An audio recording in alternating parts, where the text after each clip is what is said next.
Thank you for listening to Shulchanaruchharav.com. Covering the blood of the chicken after it is slaughtered. Many people are accustomed to perform the minhag of Kaparos with chickens, and after the chicken is slaughtered in front of them, they give it to the shaychet slaughters it. They then cover the blood with some earth or straw that has already been prepared, hence fulfilling the mitzvah of kisei hadam. What is the proper way of this mitzvah being fulfilled? Should a blessing be said before one covers it?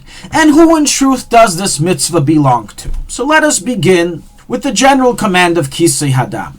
The Torah commands us, it's listed as one of the 613 mitzvahs, one of the 248 positive commands, that after fowl, poultry, or a chaya, a wild animal, is slaughtered, a kosher wild animal, such as a deer, it is an obligation to cover its blood.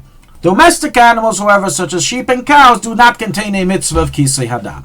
These details are all explained in length in the end of the laws of slaughtering, the laws of shchita and yeridei, in chapter 28, and brought in the Mishnah in Chulin, page 83b. Now, ideally, this mitzvah of covering the blood belongs to whom? Not to the owner of the chicken, but to the slaughterer, but to the shaychet. It's his mitzvah, it's his command, it's his obligation.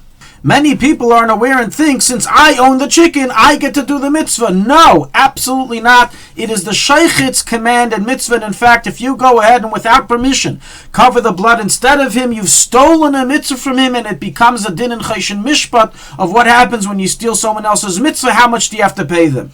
Nonetheless, despite all this, the shaychet who owns this mitzvah has permission and halachic allowance to delegate it to somebody else of his choosing. And thereby it's become accustomed by the minhag of Kaparos in order to help other Yidden merit this mitzvah of kisei hadam, which is basically the only time in their lives they'll be able to do it is during Kaparos. So the shaychtim are nice people, and they allow the owner of the chicken who did Kaparos to cover the blood of his chicken, even though the mitzvah really belongs to the slaughterer, to the shaychet. How is the covering to be done? So first off, one needs to set up earth or straw on the slaughtering area where the shaychet will drip some of the blood of the chicken. Covering must be from both on bottom and on top, as explained in Shulchanaruchharav 28.5.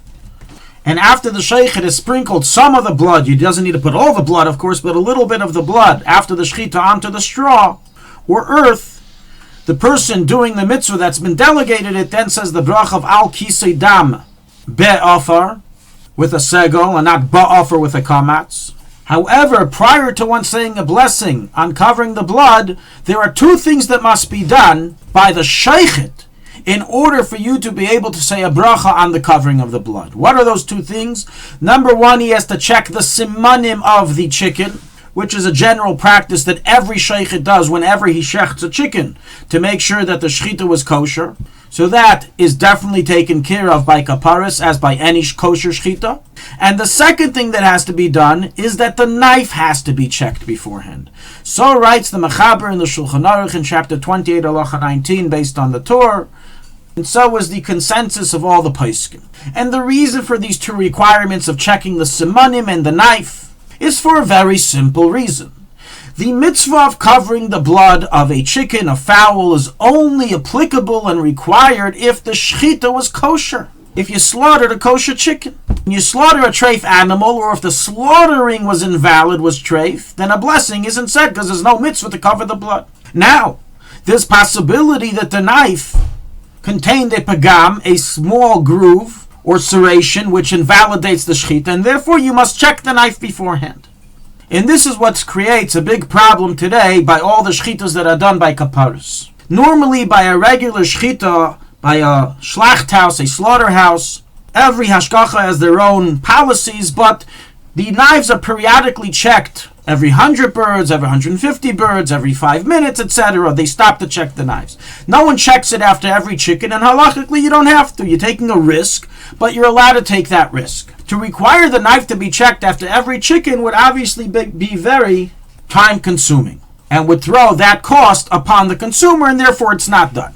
However, that's only because they only cover the blood at the end of the shechita session, and after the knife has been checked, and this halach has been fulfilled. However, by Kaparos, where every owner of the chicken wants to merit the mitzvah of covering the blood, Ideally, the sheikhet has to check his knife after every single shechita. And many do not do so. Most sheikhim do not do so, and this is a big problem according to halacha.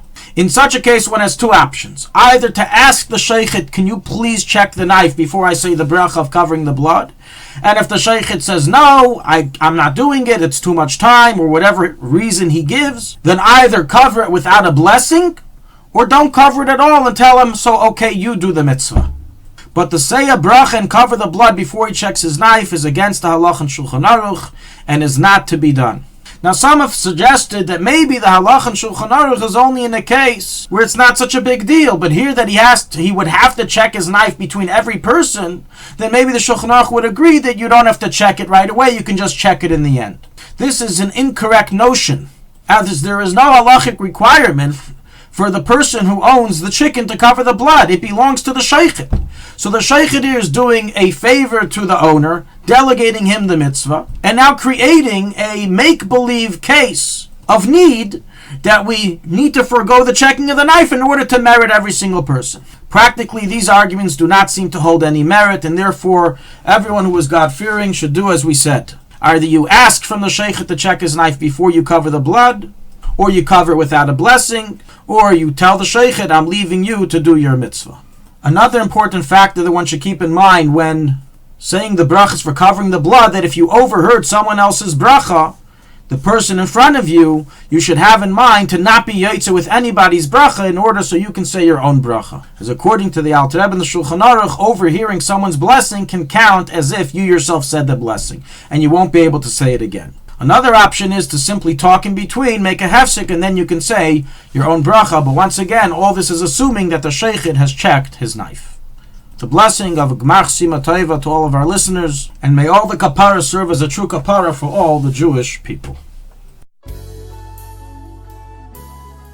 Thank you for listening to Shulchanaruchharav.com. Our free services of making Torah knowledge available to the public depends on donors like you. Please help us continue our work through making even a small contribution at Shulchanaruchharav.com under the Daily Halacha Dedication section or in the subscription page. Also, check out our online courses and many sefarim available for purchase that will both enhance your Torah knowledge and help support our work.